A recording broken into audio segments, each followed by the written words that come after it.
Today I'm going to show you how I fix the top of the head. When you get the baby out, you're going to have a paw spout. We want to fix the top of the head, and we want to fix the split at the back. I'm also going to repair the arm. There was a bit of a bubble, so I had to cut the bubble open, and then we're going to repair that. I'm going to tell you exactly what I'm using and exactly how I'm doing it, and this is going to give you a taster of all the videos that are on my subscribe channel. This is probably the longest video that I've ever put on, but all of my subscribed videos are like this. They're very informative. They literally talk you through step by step. So what I'm using here is some silicone A and B. So you can use dragon skin, you can use a load of different ones, but you want it to be clear. You don't want it to be coloured, because you want to colour it with the same pigment that you poured your baby in. Then you want to mix a tiny bit of Fixo with it, or Thivex. It's the exact same thing, it's just different brands. And it just, I'm talking like a little drip. And because silicone is like a pourable consistency, most of them are like pourable, which you can pour the baby with. Obviously, if you put pourable silicone on this now, it's just going to pour all down the sides of the baby, and it defeats the whole thing, and you're just going to mess your baby up. So the Fixo basically thickens it up into like a paste. And you want a tiny bit of pigment. You don't want the pigment too dense, and you basically want to just mix that up into the consistency that you've seen at the start of the video. And then with the spatula, you are going to basically you want to fill in these gaps. So we're going to kind of mold the top of the head, so we want like a curved top of the head. We want to fill in that big gash down the back, and any other little like imperfections that you see, you can actually do this. First things first, obviously you need to cut off the paw spout. I didn't video that, but you need to cut off the paw spout, and you need to cut off any little bits of silicone that are sticking up.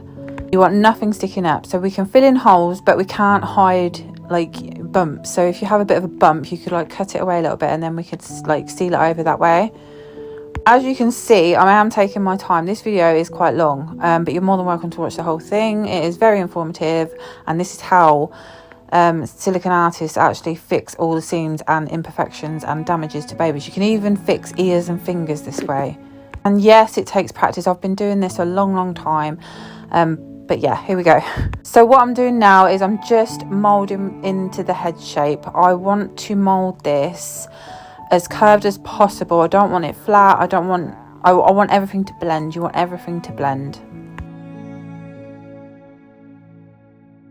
Once you've done that, you're going to take some silicone fluid. This is silicone fluid that I actually got off of Amazon, but on Smooth On you can get, I think it's called silicone thinner. I think it's called yeah, it is silicone thinner. It's the same kind of thing. It's like an oily consistency. And I am taking a fan brush, a brand new fan brush, and I am literally dabbing it in, and I'm not being stingy with this. I want plenty of it, but not too much, just enough. And you can keep going back and putting more on your brush. And what I'm doing now reminds me of sculpting acrylic nails. Like, you know, when you get your nail tech, sorry I couldn't think of the word, the nail tech, and they're literally like taking their time to like get that really nice curved nail like effect. That is basically what we're doing with silicone. You don't want to press hard, you literally want to run that brush over it, and you can do it as many times as you want. And I'm going to do this everywhere that I've put the silicone.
Once you're happy with the back and the head, you can fill in like any of the gaps. I say there was a bubble in the arm, it was just from pouring. I'd had a bit of a bubble, so I'm going to fix that now while I've got the silicone ready.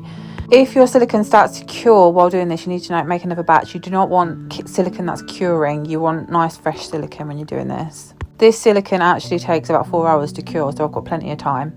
And I'm just doing the exact same thing. I'm basically filling in the bubble and spreading it around the edges, and then I'm going in with the silicone thinner with the fan brush.